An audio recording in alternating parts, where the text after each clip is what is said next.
The gates to the center are sealed tighter than ever, but as it goes in the zone, the most cunning already know when the right chance will appear. Whispers around the campfires speak of August 20. S.T.A.L.K.E.R 2 Cost of Hope expansion arrives, and now is the time to get ready for a new expedition deep into the zone. Discover twisted stories of duty and freedom, explore previously forbidden lands of Iron Forest and CNPP, and face the intrigue of powers far greater than any lone stalkers. That's right, both Cost of Hope and version 2.0 of S.T.A.L.K.E.R 2 will release on the 20th of August, as revealed in the latest GSC video. So, we got a new short trailer as well as a few exclusive promotional screenshots. You know the drill, let's dive in. The trailer begins with a skiff standing near the sarcophagus in the new region of the CNPP. He's at the road with a column of destroyed BTRs from an old military operation, the very same that was already there in the original trilogy. The standout of the scene is of course the watch artifact, most likely one of the weird objects found in arch anomalies. This heavily implies that at least one new arch anomaly will be featured in the expansion, perhaps even the one we see glowing in the distance. This is the unique anomaly above the destroyed generators that we discovered in the previous trailer. Back to the object itself, it is a real Soviet watch once made by the Leash company, inscribed with the text Promin 26, 1986. It seems the watch is stuck in time, as illustrated by the hands that are struggling to move, indicating that the time is 1:23 AM. This time, also featured on various other clocks in the zone, is a callback to the first Chornobyl disaster that occurred at 1:23 AM local time. Maybe the special effect of this watch will be to freeze or slow down time around the player. Additionally, the topic of time manipulation fits well with what we expect from Limansk, since the whole town has been engulfed into a space-time anomaly, so it is also possible we will find the weird watch artifact over there. Skiff shows off his new toy, a pair of binoculars, at the site of the CNPP. That's right, the binocs are coming in this update. We can also see that the region of the plant was refined compared to its current version in the game. It's quite barren right now, which makes sense since we're not supposed to go there, but it will become much more interesting on August 20th. This promotional screenshot again shows a skiff with binocs at the power plant, although it's nighttime and the item is a different model than before. I believe the update will bring several types of binoculars with different properties, similarly to what they did with the NVGs. Again, the anomalous formation above the destroyed generators can be spotted in the distance. Speaking of which, here's another angle of the station with said anomaly clearly visible. And again another type of binoculars, so we can expect at least 3 different binocs styles to arrive on August 20th. As mentioned before, the Chornobyl region has been filled with details, something that becomes obvious when comparing with its current state in the game.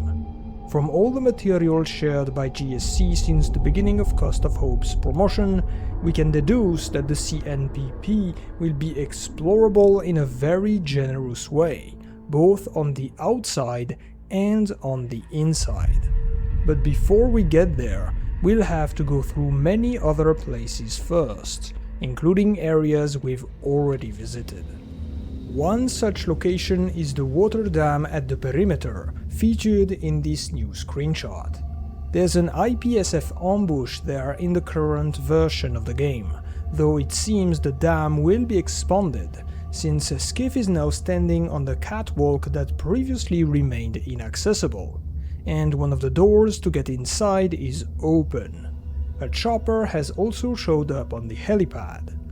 I wonder what role this building is going to play. Back to the trailer, Skiff puts a mag into a new special Carrot variant, bearing the Freedom logo, the Volia inscription on a nice sunflower artwork, and attachments in the form of a suppressor and the new SUSAT scope. This gun will probably be unlocked by siding with Freedom in the storyline of Cost of Hope. The location is garbage, not far from the famous depot. Here's how it looks now in-game, and then in Update 2.0. We notice more grass on the ground and more trees in the background, so I think we can expect some denser vegetation to come with the engine upgrade. Holding the new HK433 assault rifle with a special camo right under the Duga, engulfed in thick fog. It is unknown if Duga will play a role in the DLC, but I remind you that a smaller prototype of the same kind of antenna is supposed to be found in Limansk at the Radio Wave Institute, which we will absolutely visit in Cost of Hope. Moving on to the little pixies of the cordon. Here's the exact location in the current version of the game. Looks like the engine upgrade will bring visual improvements to lighting as well. Then a close look at the explosion funnel anomaly north of the slag heap, which stands tall in the background. A crown artifact can even be spotted nearby. This is how the place currently looks in the game. I think GSC decided to show us such random places not because they are important, but to highlight the visual upgrades from 2.0 in an already familiar environment. Another area that we've previously visited and set to return is the infamous Scientific Institute for Research in the Chornobyl anomalous area. The trailer shows SIRCAA before and after the signal. Fault anomalies have pierced through the buildings, just like they sometimes do with the perimeter, as if to mock the human constructs that once hoped to contain or control the zone. Yes, we will be able to return to the Institute in the expansion and visit its ruins. Additional screenshots seem to take place deeper inside SIRCAA, more specifically within the archive section. This first one depicts a shootout with mercenaries among the storage shelves, while the second one appears to feature bandits further down the hall. Skiff is using the new HK assault rifle with a laser sight, suppressor and grip, with which he already took down plenty of poor mercs. It is known that mercenaries led by a character called Nord will play an important role in Cost of Hope, but the details are still unknown. They will most likely hire some bandits as additional workforce, just like they already do in various instances in the game. Back to the location, we think this is SIRCAA due to the tarpaulin meant to seal and protect the documents, a method that allows to conserve old papers and other fragile objects by avoiding them contact with humidity. However, the interior's design is not typical of the new building of the Institute, but rather reminds of the buildings above Lab X11 that were already there and later reused by SIRCAA when they took over the place. Because of this, I believe this archive section will be found in the ARL building, just like the artifact farm we have seen in a previous trailer. GSC revealed that the story of the DLC will begin as soon as Skiff exits the Lesser Zone, though I am confident that most of it will take place after SIRCAA has fallen, including access to the new region of the Iron Forests. Here is the entrance of said Iron Forest, a heavily guarded checkpoint of the IPSF. Yes, this is a rework of the very same location already present in the game all the way to the north of Garbage. The wall is taller and more detailed, additional fortifications have been added, and the door is now absolutely glorious. In case you're still skeptical it's the same place, take a look at the CNPP chimney. It's exactly at 12 o'clock, just like in the game right now. Some have suggested that the machine gun could be a special variant of the PKM, possibly the one used by Zulu in Call of Pripyat. I must also report that signs of wear have been spotted on guns and armors in the various Cost of Hope trailers, prompting some to bring forward the idea of item degradation being shown directly through visuals. I'm not quite sure if it will actually be the case, so let's wait and see. It is interesting that the IPSF is letting SCIF pass without a fuss, but it could just be theatrical for the trailer. In reality, it is possible the guards stationed there will be massacred by the monolith after the signal, allowing anyone with the key to get inside. Which brings me back to the previous scene. Here SCIF puts some kind of card into a machine before pushing a button, and then we see the doors opening. You might think the two scenes are unrelated, but let's take a good look at the old console here. Firstly, there's grass in the background, so this is not some kind of X-Lab. Secondly, remember the desk's shape. Here it is, on the left side of the door. Granted, this is probably not the exact same console, we are missing the rusted metal sheet on the back. It still looks the same though, so I think we might encounter several of these control panels in the Iron Forest, perhaps each to open different doors blocking our way.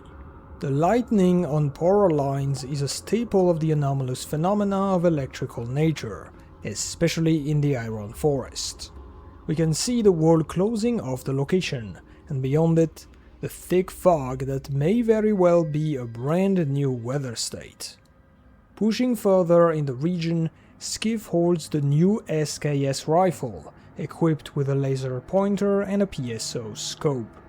The menacing silhouette of an old Psi antenna, once part of the network of brain scorchers, looms above the scene.